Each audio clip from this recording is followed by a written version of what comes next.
In a previous video I maxed out my vintage hacksaw and cut off this nice piece of scraptonium.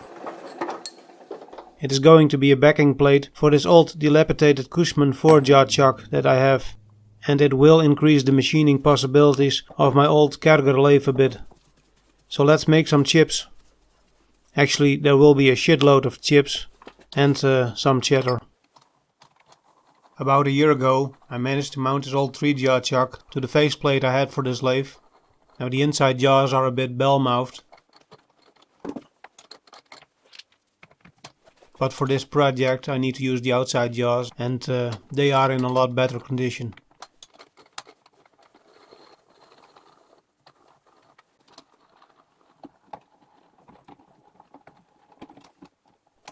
This might be a bit heavy for the 1-inch spindle, but it's what I have and it is what I will use. I guess we cannot all have nice A-bomb sized lathes. I've used this cheap Chinese WNMG insert for a while now, and so far it has held up okay. I'm still using the first cutting corner, and there are 5 more to go. I got a whole box of these, and who knows, maybe they will last me the rest of my life. I also have some blue nano inserts, but I'm not a big fan of that scam.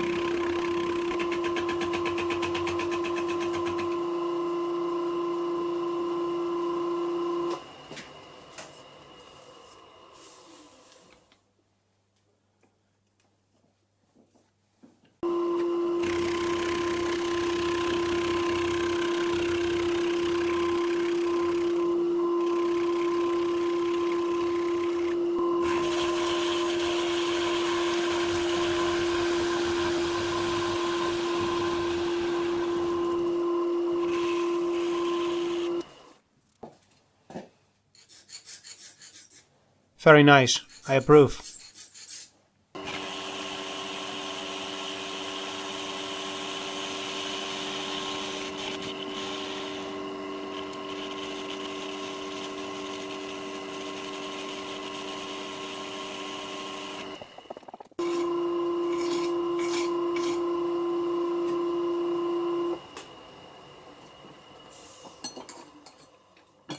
That's one side done. Time to flip over that lump of scraptonium.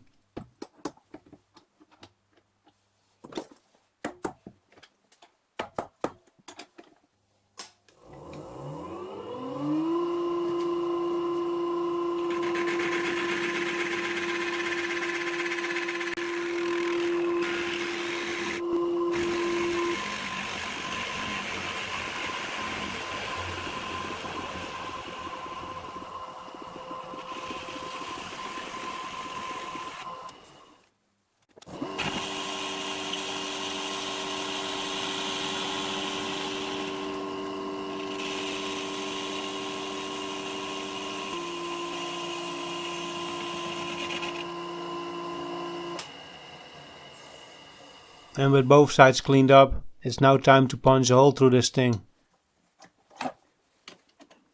First a center drill.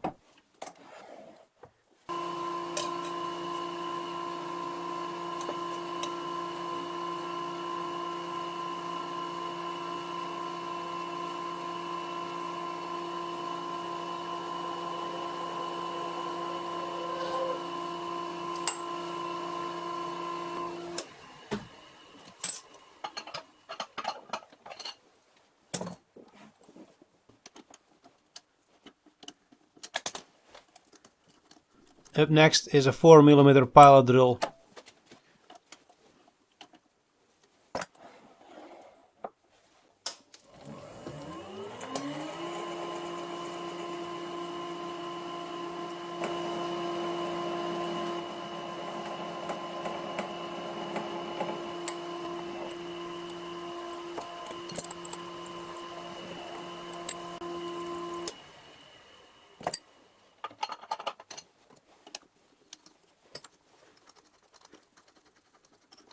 Now a 10mm drill.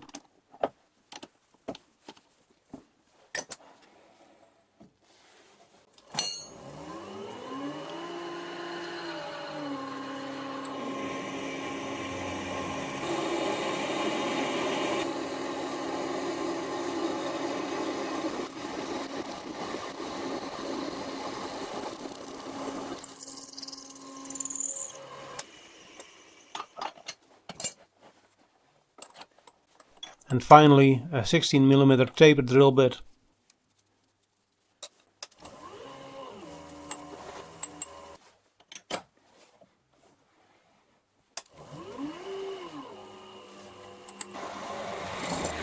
Come on, not again.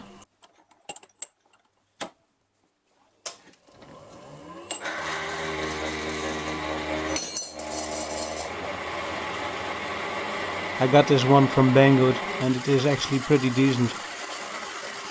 So far I've used it a couple of times and it's a lot better than the one that I screwed up when I tried to regrind it.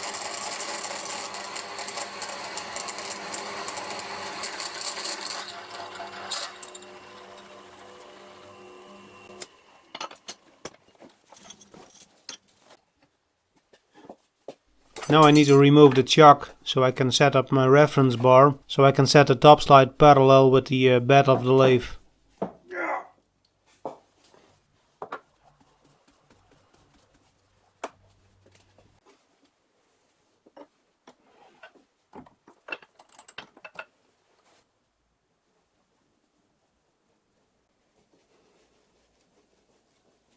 The needle is not moving, so I'm calling it good.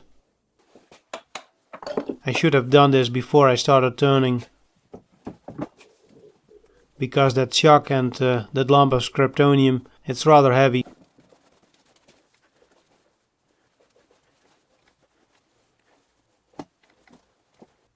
Enough stick out, and it looks like that 16mm hole is big enough for my 10mm boring bar.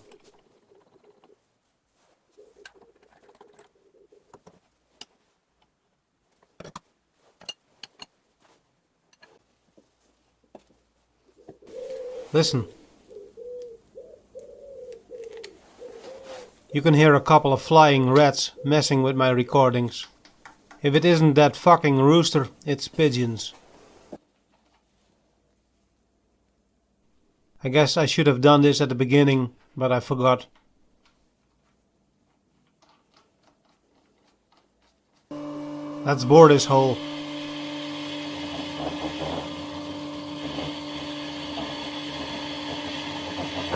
Yeah, this lathe is chattering as much as a talkative teenager. And get ready for some more.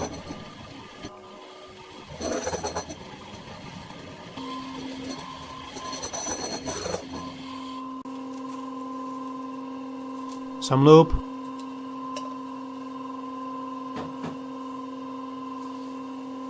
A bit more speed and let's try again.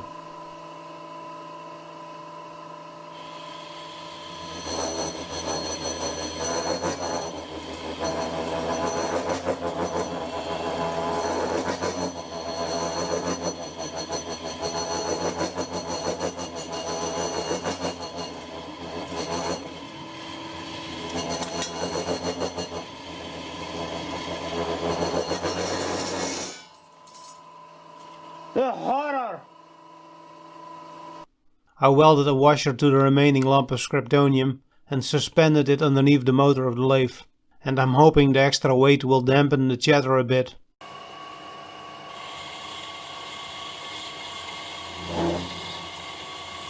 I'm taking a light cut and it did seem to help a bit.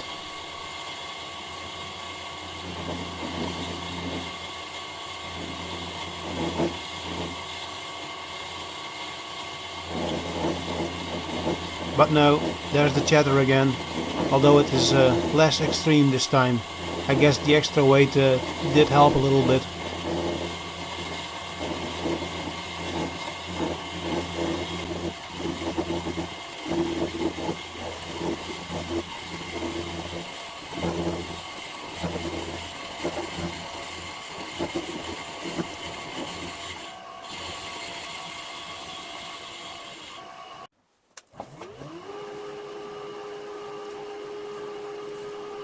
Some oil and an even lighter cut and no chatter this time.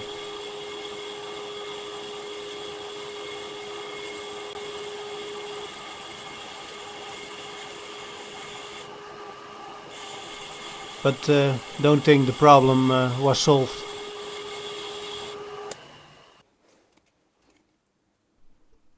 Good, that is about the size that I need to make a spindle thread, and that's something for a next video. Time for a quick tool change and make this lump a little bit lighter.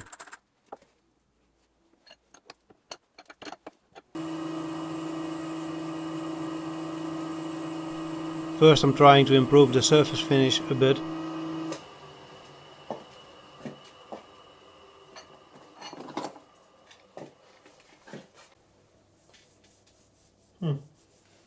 That's above my standard. And now it's time to remove a lot of material and make the chips really fly.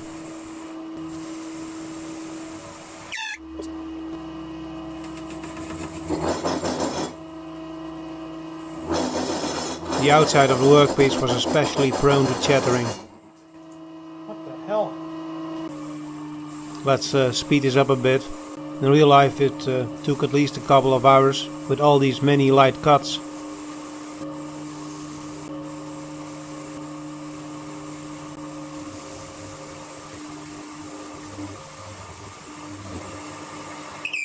Yeah, that happened a few times.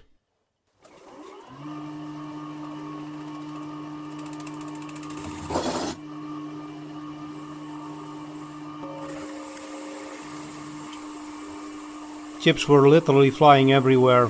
I'm sure I will find some in the years to come.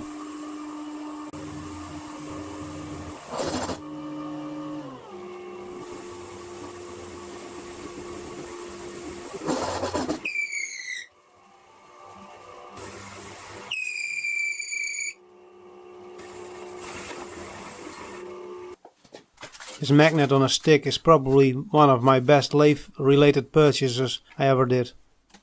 It's great for cleaning up swarf, but it really sucks with non-ferro materials. Somebody should do something about that. I think the insert died from all that hard work and chatter. So let's have a closer look. As expected, some cratering, and it looks like a little piece broke off.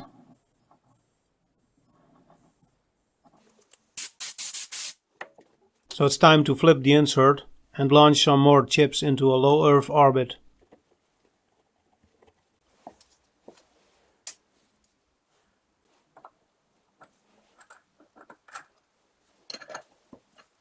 And here we go again.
Looks like that nylock nut is still standing a bit proud of the surface, and I guess more chips will have to fly.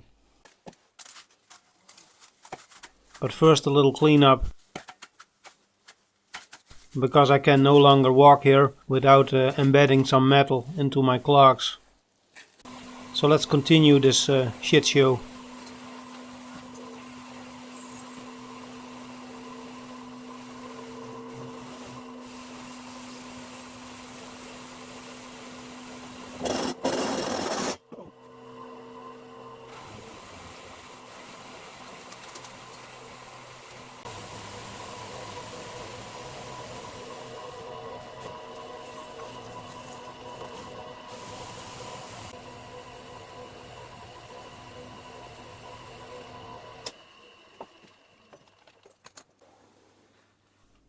Looks good, although it really doesn't matter if the nuts and bolts stick out a little bit.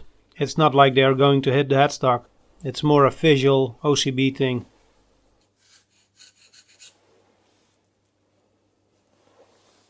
Approved.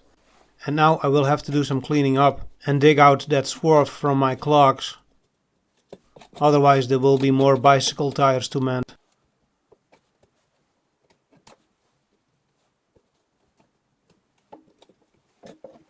Alright, that's it from me. I hope you liked the shit show. If not, that's too bad. I will probably make another one. Maybe not. You never know.